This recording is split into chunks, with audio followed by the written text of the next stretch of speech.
First at 11, we begin with major breaking news. A federal search warrant was served today at former President Donald Trump's home at Mar-a-Lago in Palm Beach County.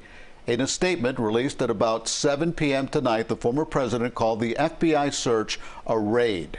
And this is a story that we have been following closely both on air and online. We learned he was not at his South Florida home at the time of the search. In fact, shortly after releasing the statement, Mr. Trump was spotted in New York City leaving the Trump Tower. Now, information about what went down in Mar-a-Lago is just coming in tonight. CBS 4's Gabriela Arzola was at Mar-a-Lago, and she gathered more information on these bombshell developments. The former president himself confirmed of the federal investigation at his Mar-a-Lago home just before 7, but there's a lot to get to here, but this is what we know thus far.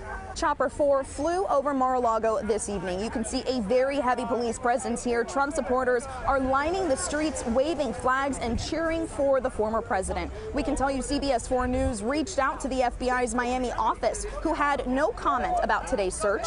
Two sources tell CBS News it's related to records missing from the National Archives. CBS News reported back in February that the archives had asked the Department of Justice to investigate his handling of the White House records. The former president was not here at his, quote, winter White House. It's typically closed during the summer months, despite being the former president's primary residence. In a statement released on Truth Social and via email, the former president called this, quote, prosecutorial misconduct, the weaponization of the justice system, and an attack by radical left Democrats who desperately don't want me to run for president in 2024. But CBS News reports the Biden White House was given no advance knowledge of the raid. The president was in Kentucky today touring flood damage. The House Select Committee that's investigating what happened on January 6th is also not commenting. In Mar-a-Lago, I'm Gabrielle Arzola, CBS 4 News Tonight. Thank you, Gabby, for the very latest. Florida Governor Ron DeSantis also weighing in on what happened at Mar-a-Lago today.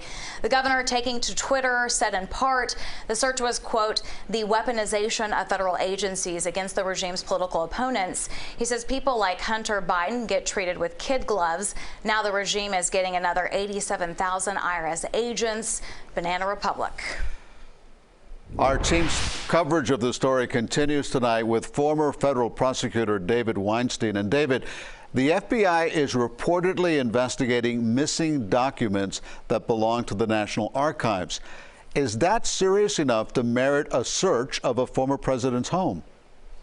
It certainly is, Elliot. The Presidential Records Act, one of the items that they could be using to look for these records, addresses certain records that are kept by presidents. We saw a lot of this start off when Nixon was in the White House and he was keeping documents. They belong to the United States, and during the course of his presidency, he was repeatedly warned not to be taking, mutilating, destroying, or doing anything with these documents. And so this potentially is an extension of their investigation into these missing documents. And it's serious enough because after the Nixon White House, it was formulated into a felony.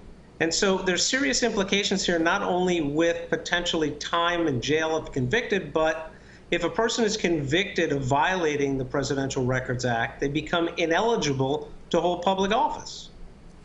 All right, David, now the FBI would need probable cause to have a judge sign a search warrant. I'm sure a judge would want to make sure that all the I's are dotted, the T's are crossed before signing a search warrant like this one. What does it tell you about the progress of the investigation? Elliot, it tells me that they've moved beyond just gathering facts and circumstances. They've latched onto exactly what you just talked about. Probable cause to bring enough facts before a federal magistrate judge who's going to authorize a search not only of an individual's home, but of a former president's home. So they better be pretty sure that these facts and this probable cause support what they're looking for. And if it's these documents they're looking for, he's already, through his lawyers in other investigations, told them that he's retained these documents. So the fact that enough probable cause exists tells me that they're moving forward, but it doesn't necessarily tell me that they're at the end of their investigation. David Weinstein, Miami attorney and former federal prosecutor in Miami, thank you very much for your insight. And we'll bring you new information as we get it on the story, and look for live reports tomorrow morning on CBS This Morning starting at 4:30 and on CBS Mornings starting at 7.